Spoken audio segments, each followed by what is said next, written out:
Okay, so remember, calling safe harbor is not the same as refusing an assignment. You can refuse an assignment and not call safe harbor. You can go to your charge nurse and say, this is not within my scope of practice. And your charge nurse can say, okay, we'll float you to a different floor. We'll float a nurse down here to take that patient if you're not comfortable caring for that patient, if you don't feel that you've been trained in that specific type of patient. You do not have to call safe harbor every time you ask for any type of accommodations. Just know that it is there for you, that you can call safe harbor. Like I said, more times often than not, what it does is it gets their attention, and that's what you need, okay? Now, you can revoke the safe harbor. You don't have to revoke the safe harbor. But I do want everybody today, sometime tonight, tomorrow, this weekend, go on to the Texas Board of Nursing website. You can just type into Google, Texas Board of Nursing Safe Harbor. It will take you directly to the page. There are multiple printable resources. There are resources that show you what to expect for your nurse peer review committee meeting and how to prepare for that. You can print that out. I recommend everybody print out the quick form and the long form. Keep that with you when you go to work. That way you have it to refer to. You don't have to carry a bunch of copies, just have one. You do not have to fill out the form itself. But when you do a written, everything on your written request has to be what's in that form. So you might as well just fill out the form. Print out the forms. Bring them with you to work. Have them on your person. Know your rights. Know your scope of practice. Know your chain of command. If your new nurse supervisor refuses to accept your safe harbor, you go above her. Know your chain of command and know your rights. Okay, so right now we haven't done any chants yet, okay? Now, I know that about half of us have called safe harbor before, right? I want us to practice. I want us to practice calling safe harbor. On the count of 3, I want everybody very loudly so they can hear you in that building. I want everybody to say, I call safe harbor, okay? Okay? We in? I want it loud. I want it to shake the sky. Okay. 3, 2, 1. Wonderful. Awesome. Give you guys, everybody, give yourselves a hand. Thank you so much. Give it up for Miss Michelle Baker, registered nurse. All right. For everybody who's new, thank you for coming out, y'all. I know coming and standing on your feet on your day off is not exactly what everybody had in mind, but we really appreciate everybody being out here to support us and to show. That's the governor's office right there, by the way, below Darth Vader. Below Darth Vader. No comment. So to let them hear us and let us know that the nurses are not going to be silenced. We have been the most trusted profession for, 2 decades, 3 decades? I know we didn't get it in 2001 because the firefighters got it after 9/11, deservedly. But we are the most trusted profession, and I don't know what anybody was thinking when they looked at a bunch of nurses and said, I think we're going to mess with their pay today. I'm like, have you ever met a nurse? Honestly, my first day of nursing school, when I realized that every single person in that room was type A, as I was like, oh, dang, like, it is on.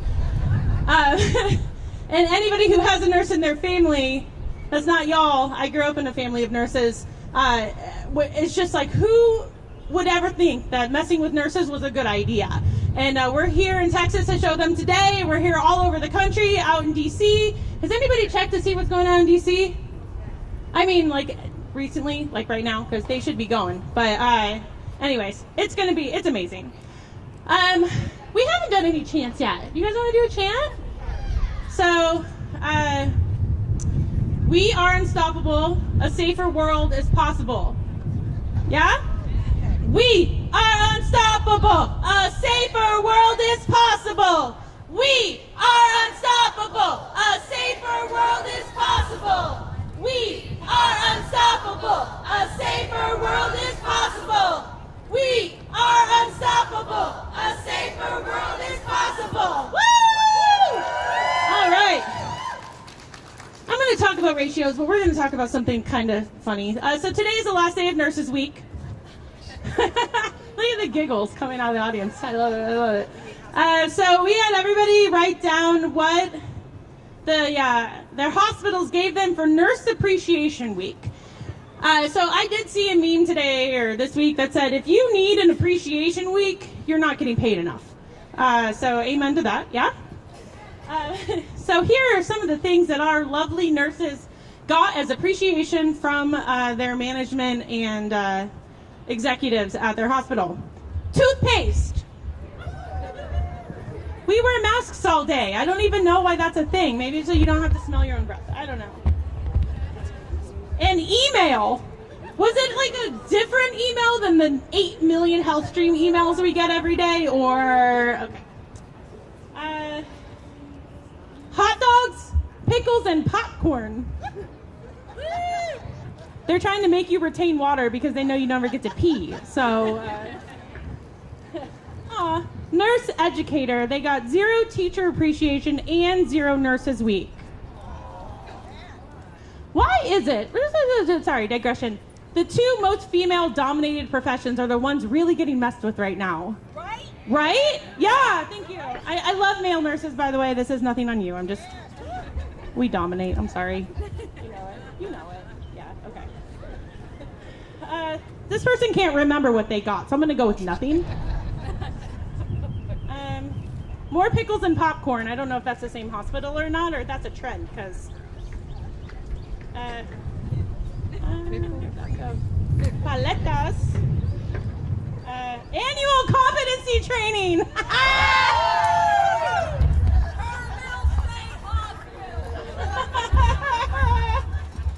Oh, and this is a trend here. I'm gonna stop at this one. Nothing, nothing. So, and a lot of times they turned it into hospital week, which, man, EVS and CNAs and lab, and they all deserve as much praise as they do, but they didn't have to, like, encroach on our stuff. So that sucks. So, anyways, happy Nurses Week to y'all. Thank you for being nurses. For everybody who's been a nurse longer than a minute, thank you for being someone I could look up to and all the rest of the new grads and students out here could look up to. We appreciate you. And honestly, I'm part of the COVID cohort. I started nursing school in January of 2020, and 8 weeks in, the world ended. And watching y'all step up and become the absolute rock stars that you were that kept this country running was an honor to watch, and all of us were just gnawing at the bone to get out and be there to support y'all and give you a break when we got out of school. So thank you for everybody who worked through COVID and did everything that they did to survive. We appreciate you, and thank you all so much for doing that. And I think I speak for all of the students and new nurses out there that we are so proud of y'all for holding it down. So we're going to talk ratios. So Michelle just went over safe harbor. And a lot of times when you call safe harbor, it has something to do with the unsafe ratios that we are asked to care for in the hospital. So who here thinks that they have ever had to work with an unsafe ratio? Is that everybody? That's very everybody, right? I don't know if anybody's ever stayed 1-to-1, which for some reason is the only time I think is a safe ratio 100%, right? So I have some, I'm winging it here, guys. I'm an ER nurse. This is what I do. There is a breadth of research and study on this that shows the more nurses there are, the less fatalities there are. I read a study that was an overarching study in the other studies, a review of other studies, and they just said there is absolutely no evidence to the contrary that safe staffing saves lives. 100%. The more nurses there are, the better patient outcomes there are. And I think that that's something that we as nurses and being out here, your chances of dying go up by 7% for each additional patient your nurse has to care for. 7%. So if you go from, definitely not personal experience, say 3 patients in the ER to 6 patients in the ER, then every single one of those other patients has a 21% higher chance of mortality. I don't think that civilians know this. Do you think civilians know this? No. Do you think that we should be doing more education to people? We obviously can't do it in the hospital and be like, oh, sorry, I have 6 patients. You might die. Sorry. Don't do that, please. But this is something that I don't think people know. And so they come in and they're, especially in med-surg where you definitely have higher patient ratios, in ER where you have higher patient ratios, or God forbid, I saw someone with a 3-to-1 ratio in the ICU of critical patients. Did you say 4-to-1? 4-to-1 ICU patients. Like, that is ridiculous. So, those people, like, people don't know and people don't understand. And I think part of it is our licenses are on the line, right? I actually had somebody ask me yesterday, they said, well, if something goes wrong, you're liable for it, right? And I was like, yeah, I mean, technically, I was like, I just got my license. Please don't do anything to, I'm not trying. I'm doing my best here to not screw it up.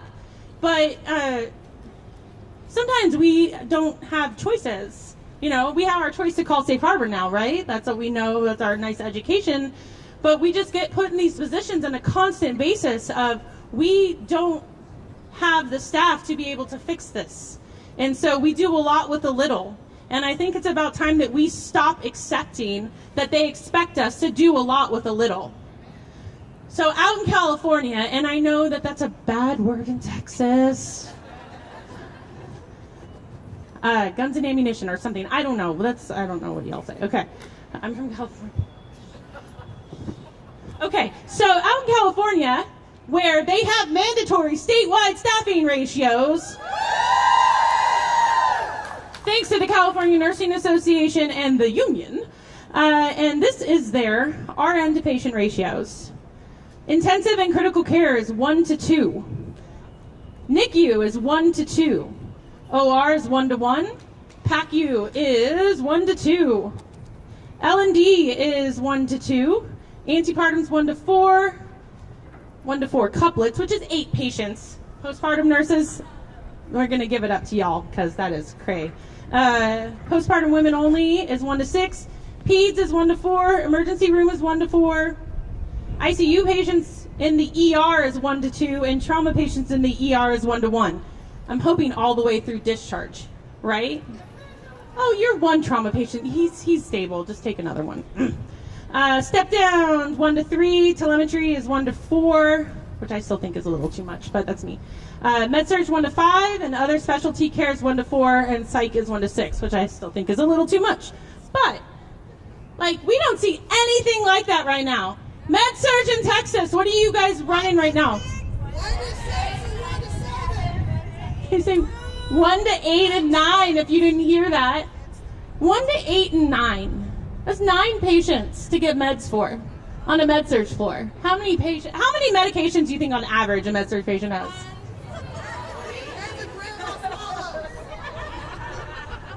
All swallows, G-tube, gotta crush them all, mix them with some applesauce, spoon it in, right?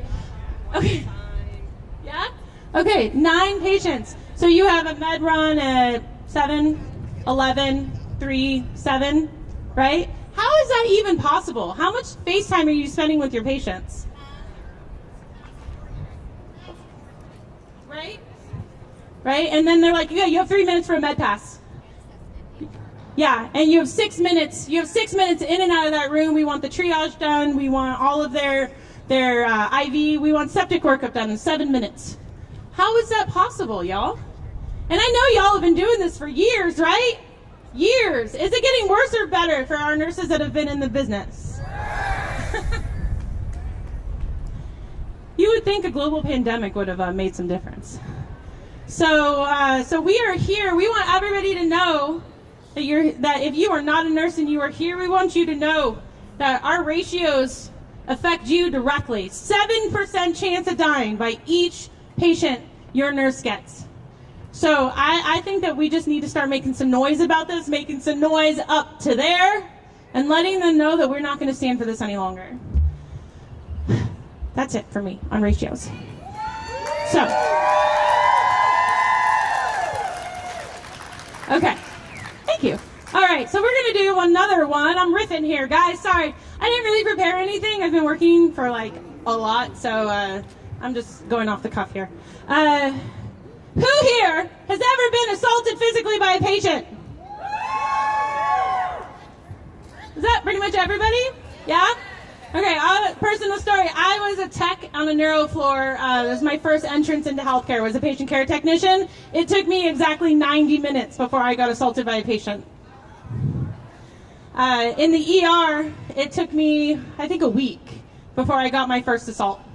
And at that point, and you just like, oh, well, there's a scratch or a bruise or this, and then, oh, that guy in a 6 get you? And I'm like, oh, yeah. And it's just like, yeah, he got me. And half the time, you just don't even think about it anymore because getting hurt at work is something that you're expected to just put up with. Filing a police report is something that you are not encouraged to do. I actually will say that, I'm not going to say where I work, but my hospital did encourage us just to let us know because the district attorney in Austin does not believe that healthcare worker violence is an issue. Yeah. And so they asked us to start actually raking a police report for every time we got assaulted because it happens enough so that the DA, they didn't say we didn't have to press charges. We didn't have to do the court thing if we didn't want to, but they wanted us to actually let them know and let the police know and let the DA know that workplace violence is a thing.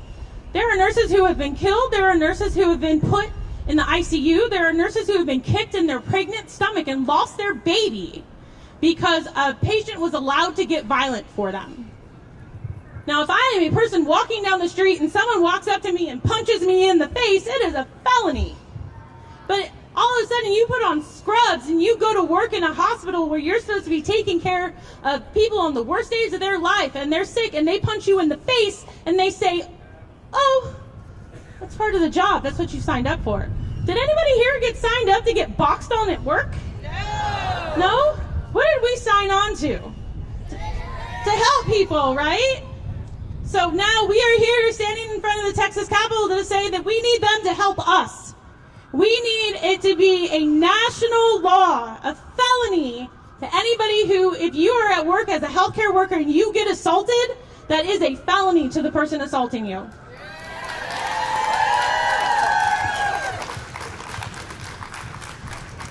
Okay, that's enough with that. Okay, is Nurse back here? No? Yes? Maybe? So? No! It's fine, I'm fine, everything's fine. Okay. Oh,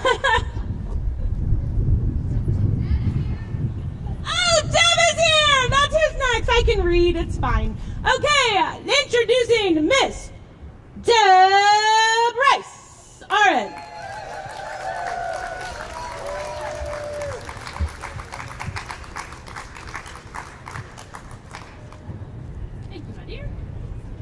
Wow, there's a lot of Texas nurses out here. So, my name is Debbie Rice. I have been licensed as a registered nurse since 2003. From Florida originally. I have been a Texan for 5 years, and I have worked in California. I want to educate every single nurse out here on the California Nurses Association. Outside of California, it is called the National Nurses United. That is what it's called universally, and I'm going to tell you that I have marched with those nurses, and it doesn't take one nurse to put their foot down. It takes everybody. You have to be mad enough to say, this is it. You get the right people in the right office to care about themselves and their family members and us. You put them in office. Today, out here, if you have not met them, we have 3 representatives from the Texas Association of Nurses. You should meet them. One of them is a lobbyist. That lobbyist can help us get our point across. You vote these people out of office, and you put the people in office that will listen to the nurses. So I'm not sure where they are, but you need to wave your hand. Meet Dawn Webb. She is the Director of Nursing Practice for the Texas Nurses Association. She's over there. Cindy, I'm going to really mutilate your last name. Zonarick. All right, and our lobbyist, Jack Frazee. Now, what you guys don't know, there is strength in numbers. It takes one nurse to start a landslide. It should not just be in California that we have these ratios.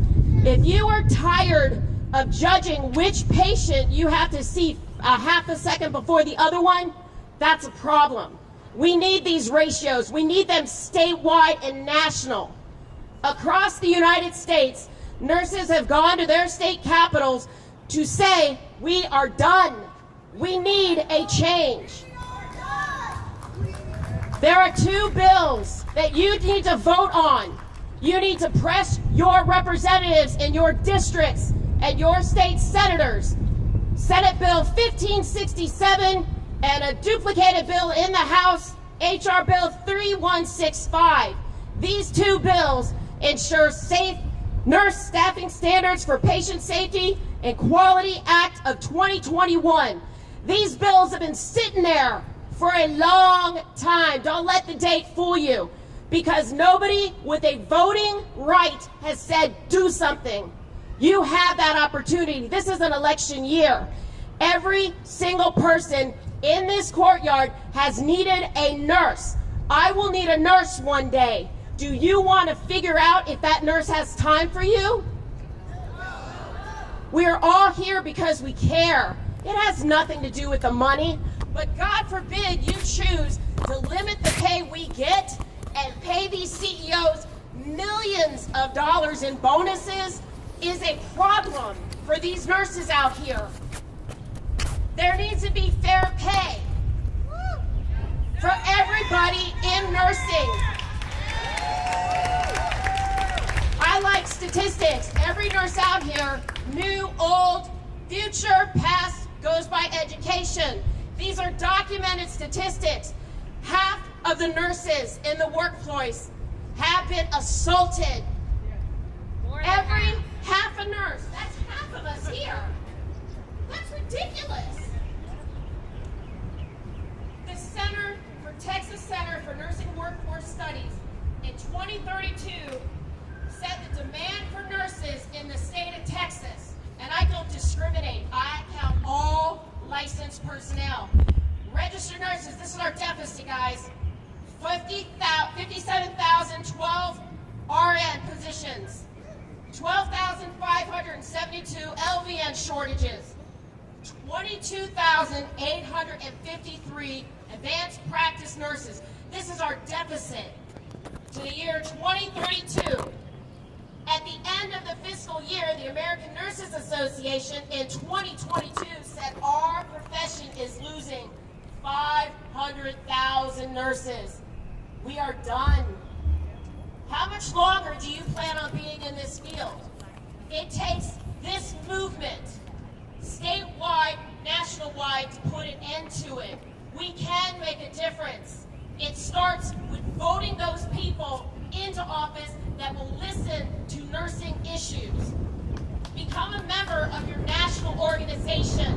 It is tax deductible. Find out what is going on. Find out what they're doing. We can pass the national safety ratios that California has. It doesn't take much. It takes one person to put it out there. And everybody sitting in this Capitol building, down to Governor Abbott, has needed a nurse. They need to hear us. It shouldn't be a question. My name is Debbie Rice. I am sick of it. We need help. Who's going to listen? Vote them out.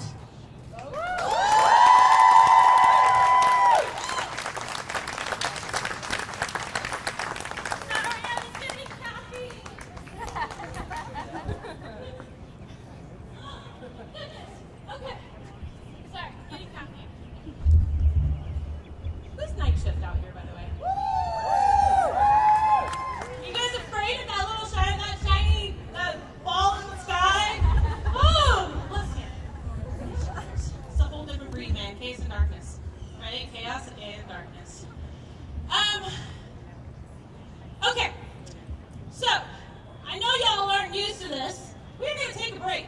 So you guys can go to the bathroom if you have to. And drink some water and get a snack. I know. We could go all day long, but I'm afraid for our non-nursing counterparts. So, whew, goodness. Okay. Bathrooms in the rotunda. There's water over there. I literally brought like 10 cases of water, friends. Please drink some. Okay?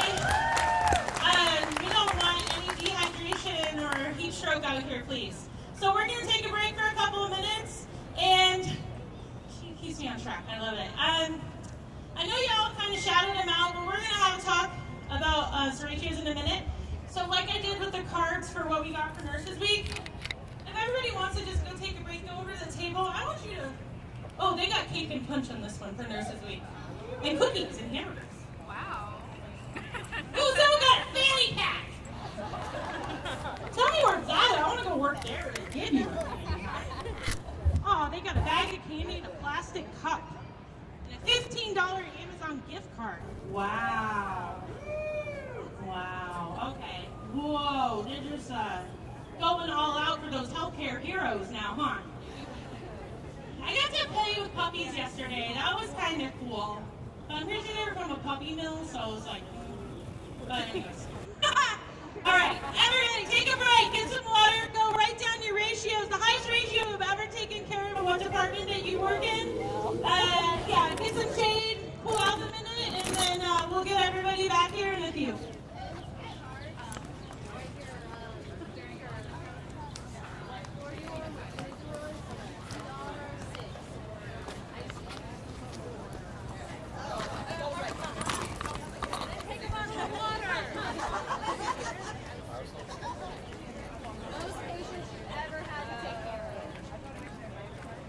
So 11:07 is our hit time.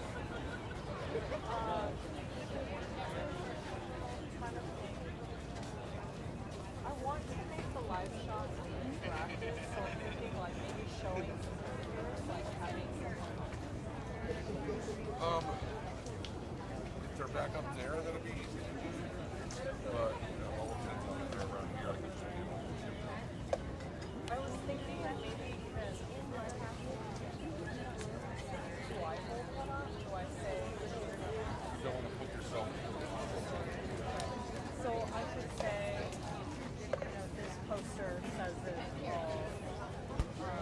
They're probably going to be speaking. Yeah, and if that's the case, we don't want to be right up there. So back here, I can see it.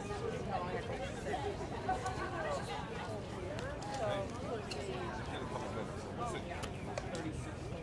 Okay, so I gotta write a spreadsheet. Yeah, you did. It's not working. Okay. It should be back up there. Okay, so they'll probably be there.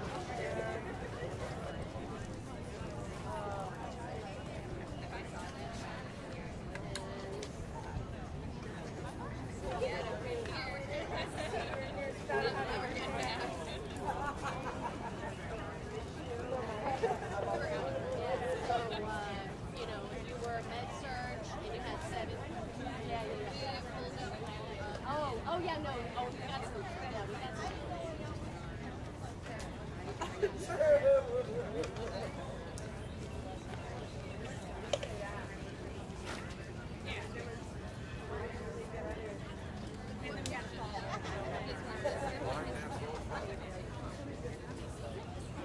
Live NASCAR.